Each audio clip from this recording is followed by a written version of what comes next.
Picture this. You're sitting in an auditorium. The lights are dim. The audience is restless. The stage lights come up and someone with an undeniable presence walks out. You're in awe of the way they command the room. They're so sure of themselves and speak with such passion and conviction. The person you're watching, they have it. They ooze it. The almost indescribable quality some people possess that draws you in, makes you notice them, and makes you want them on your side. The kinds of people who seem to excel at everything they try, not because they're pre-programmed with the skills and talent, but because they know how to carve out their authenticity and present it to the world. But if authenticity is the it factor, what does that even mean? Welcome to ALUX.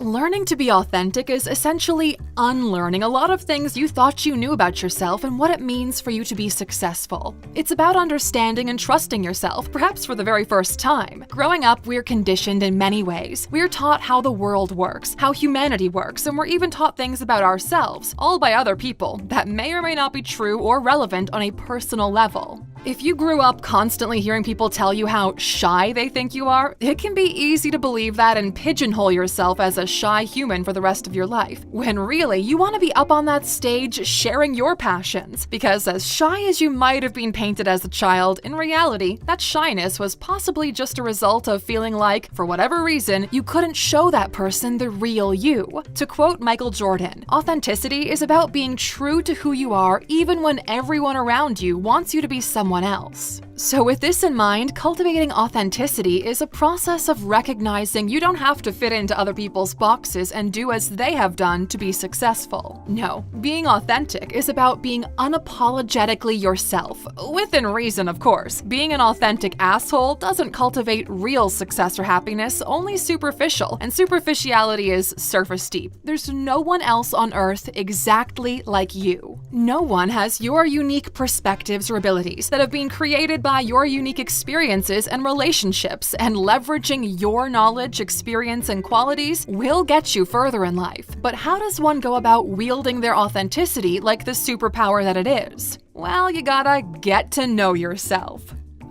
What do you mean? I know myself. I've been myself my whole life. But have you though? Have you been authentically you, or just a version of you that serves others more than yourself up until this point? Hard to know for sure, right? So start asking yourself some questions. What are your values? What are your most refined skills and talents? What sets your passion on fire? Something you can talk about at length that fills you up and leaves others captivated when they see you in your element. Because the answer to these questions are the foundational building blocks of your authenticity. They're what make you, you. But once you start identifying and carving out this authenticity for yourself, there's one very big trap you need to look out for: the authenticity paradox. It sounds a little bit sci-fi, but it's a real contradiction you can run into on your road to being truly authentic. If you allow yourself to get caught up in it, the authenticity paradox can actually stunt your growth and hold you back both personally and professionally. Alright, so you're probably wondering what kind of trap we're talking about, and essentially, it comes down to being too rigid. Once you identify those foundational building blocks of your authenticity, it's important to not become so stuck in your ways. You actually start imposing limits on yourself. Say, for example, you're a manager and you're a straight shooter. You deal with the facts and figures, but never feelings. They're not relevant to your job or the bottom line. And while that may be true, no one's feelings are overly relevant when it comes to hitting targets at work. Sticking rigidly to your guns in a case like this could end up becoming pretty detrimental overall. You see, while you might not want to fuss about the feelings of others, you're managing a team of people, and people have feelings. Lots of them, and they're authentic. In the case of being a manager who refuses to address them in the workplace, that rigidity will eventually cause you to suffer when your employees underperform or quit. Author and motivational speaker Brené Brown got it right when she said, "If you think dealing with issues like worthiness and authenticity and vulnerability are not worthwhile because there are more pressing issues like the bottom line or attendance or standardized tests, you're sadly mistaken. It underpins everything." You know, it's all well and good to hold true to yourself, but it requires being cognizant of when and how your authentic nature might just be a coping mechanism for avoiding difficult or new situations. Like, maybe you don't want to discuss the feelings of others because you actually spend a lot of time hiding from your own. Becoming too rigid in your quest for authenticity means you won't be exposed to new ideas, experiences, and perspectives, and that's a recipe for stagnation, not growth. It boils down to the idea of what got you here won't necessarily get you there. As we learn and grow, we change, and it's vital to allow yourself the flexibility to mold and remold your authentic self as needed. It goes a long way in achieving success, and that flexibility must extend to something many of us are intimidated by, and that's learning new things, because one way to use your authenticity as a superpower is skill stacking.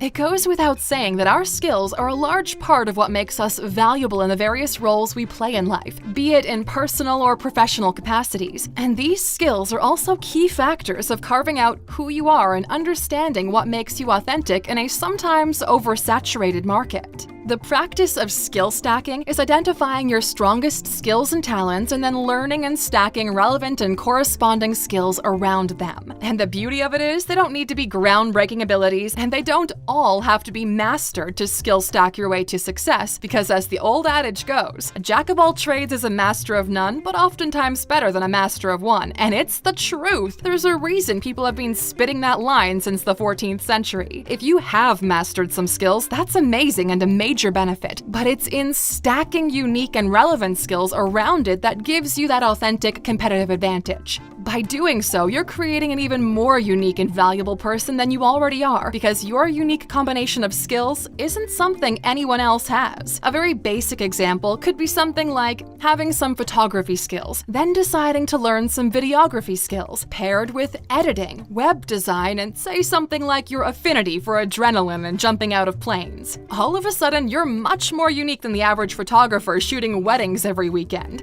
Photography or web design or happily and willingly jumping out of planes aren't skills that inherently bring a lot of value individually, but stacked together, the sum of these skills is far greater than each individual skill on its own. Really, a lot of it comes down to figuring out what combination of skills you have acquired through life that stack well together and make you different. Then lean hard into being different, into being authentic, and it'll take you places you never dreamed of. But if after all of this discussion on authenticity and skill stacking has you feeling like you're at a loss and unsure if your skills stack well together, we would be honored to help you out. This weekend only for Black Friday, ALUX's 4 premium education experiences will be going on sale, and you can bundle them up to save big time. For the first time since the beginning of the year, we're reopening the doors to our flagship goal setting course in a special bundle where you can sign up for Goal Mastery and one of our other courses. If you go to alux.com/learn goals, you'll get Goal Mastery and Learning Mastery. Going to alux.com/BTC goals gets you Goal Mastery and Blockchain Essentials, and alux.com/mind goals is your ticket to Goal Mastery and Mind Mastery. This is the offer you do not want to miss out on, and it's here for this weekend only. The doors close back up and the deal goes away on Cyber Monday, so you know what you've got to do if you want to become your own skill stacking success story. Pick your bundle and secure your spot right now. We'll see you inside of our private mastermind group, ALUXer. And of course, for our most faithful who always stick with us until the end, we've been holding on to a bonus for you. A pretty epic example of skill stacking one's way to success.